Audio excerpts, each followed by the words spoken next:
Afundada na miséria absoluta, Cuba decide acabar com a Revolução Socialista de 1959. Vamos entender tudo isso, uma vez que afeta diretamente aqui no Brasil. Grande dia! Quem me acompanha há um tempo já sabe que eu visitei a ilha prisão 2 vezes, em 2007 e 2022. Inclusive, nessa última vez que eu estive lá, muito triste por sinal, faltando alimentos, eu documentei absolutamente tudo com uma série de fotos e vídeos que foram ao ar ali no podcast da Brasil Paralelo. Aquilo me abriu portas para que eu pudesse sugerir e fazer outros documentários. Estive depois disso na Venezuela, em El Salvador, nos Estados Unidos nas eleições de Trump e com Milei na Argentina, onde ele sagrou-se vitorioso nas últimas eleições, que vem mudando a dinâmica macroeconômica do país, com dados que muitos duvidavam. Pois é, Cuba realmente foi uma das tristezas que nós visitamos. E essa semana eles anunciaram um conjunto de 176 medidas que introduzem o capitalismo na ilha.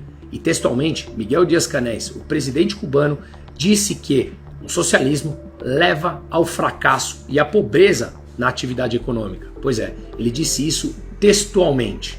E aqui eu separei algumas das 176 medidas anunciadas, mais especificamente 7 que eu considero essenciais. Vale lembrar que Cuba está numa tremenda escassez de energia, a indústria está completamente parada e sucateada e as pessoas na profunda miséria, sem alimentos. Eu testemunhei isso, eu vivenciei isso.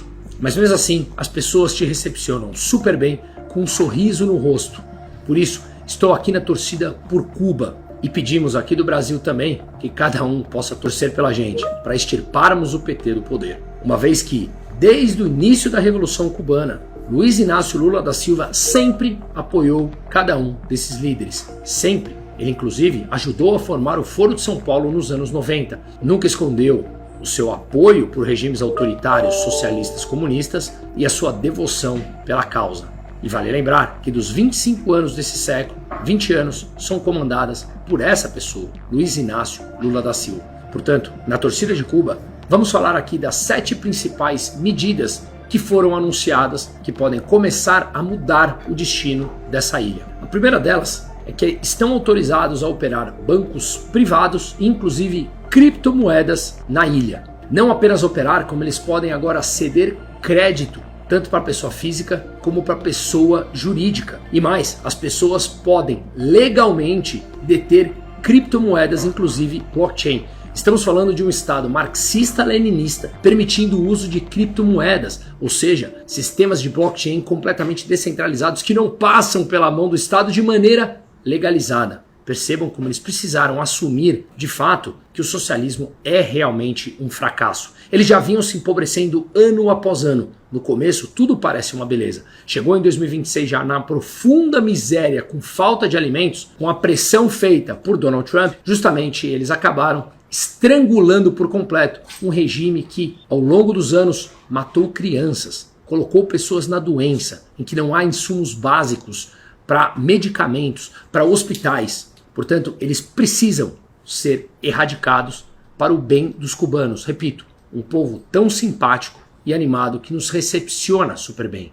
O segundo ponto de mudança importante é que empresas públicas se tornarão sociedades anônimas, ou seja, empresas públicas sendo privatizadas, com participação inclusive, se quiserem, de cubanos que emigraram, ou seja, o capital dos cubanos exilados, que fugiram, que moram fora, passando a ser legalizados agora e sócios de empresas privadas em Cuba. É uma mudança radical se isso de fato vier a ser implementado, como inclusive foi anunciado por eles mesmos. Dentro desse segundo ponto, é importante mencionar que empresas poderão agora quebrar, algo que deveria ser normal dentro de um sistema de capitalismo livre, coisa que não acontece, inclusive aqui no Brasil. Afinal de contas, o governo adora transformar os amigos do rei e aquelas empresas ineficientes, mas que têm relacionamento com o governo, em empresas que se perpetuam no tempo. Basta pegar o dinheiro do pagador de imposto, socializar esse prejuízo e dar privilégios a essas empresas, através de subsídios,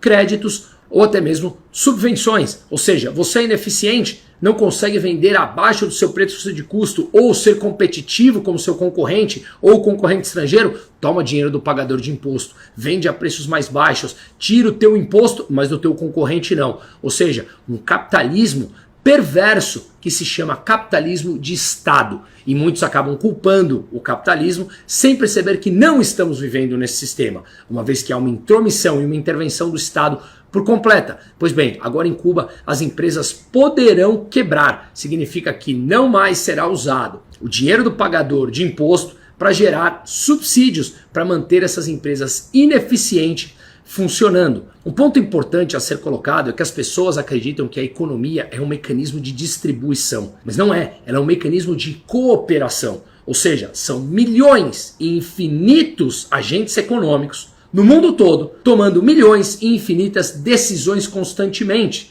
que nós sequer sabemos quais serão as nossas decisões. Portanto, é impossível você centralizar nas mãos de poucos burocratas as decisões que nós sequer sabemos que nós tomaremos. É simplesmente impossível e leva à ineficiência, à imoralidade. Quando você entende que a economia é um mecanismo de cooperação e não de distribuição, fica muito claro que todas as medidas tomadas pelos burocratas para controlar as decisões que são aleatórias, voluntárias e nós sequer sabemos quais serão nossas decisões, elas se tornam completamente ineficientes e injustas. Ou seja, se você não sabe a decisão que você vai tomar, ou não sabemos quais conhecimentos que estão ao nosso redor que nos juntaremos para formar um produto ou um serviço que agregue valor, quando os burocratas centralizam nas mãos deles essa possibilidade de tomada de decisões de todos os agentes econômicos ao redor do mundo, claramente você está dando um poder para alguém que não conhece essas decisões e nenhum ser humano do mundo conhece, por mais inteligente que seja, você está dando total autonomia para que esses burocratas decidam por tomadas de decisões que nós sequer conhecemos. Consequentemente, o que eles fazem é justamente dizer que a economia é um mecanismo de distribuição para que eles possam justificar a tomada do capital privado, principalmente através dos impostos e de endividamento que você paga através da inflação, para justificar as suas ações autoritárias para tirar o dinheiro de uns em direção a outros. E de quem tirar para quem colocar, eles decidem. Eles decidem o que é estratégico, eles decidem os setores que supostamente são mais vulneráveis, eles decidem quanto e como tirar. E nós não temos a quem recorrer.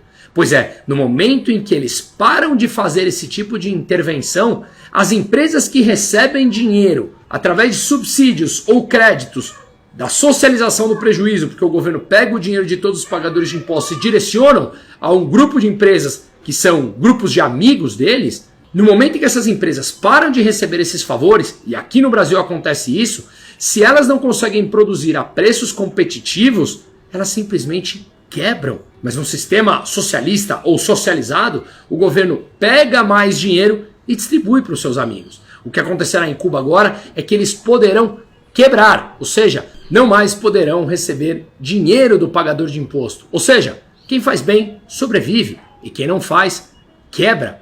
É justamente o que deveria acontecer em todo lugar do mundo. Me fala, na sua empresa não é assim? Seja você o dono ou em uma que você trabalha, se você não é amigo do rei, não te cortam do jogo se você não produz de acordo com a demanda? Isso é normal, deveria ser assim. Por que é que eu vou me manter no jogo se eu produzo algo que não há demanda? Isso é um recado, por exemplo, para muitos artistas que acreditam que eles devam receber dinheiro de auxílio, de subsídio, de subvenção, mesmo quando não há demanda para o seu produto ou o seu serviço. Mas eles acham que a sociedade é obrigada a consumir aquilo que eles produzem. Lê do engano, isso é uma sociedade autoritária. Ou seja, dentro disso, o governo cubano permitirá desvalorização de sua própria moeda e as empresas que não consigam acompanhar todo esse processo de mercado simplesmente serão liquidadas. Palavras do próprio governo cubano. O terceiro ponto é que eles abandonarão o modelo centralizador de preços fixados.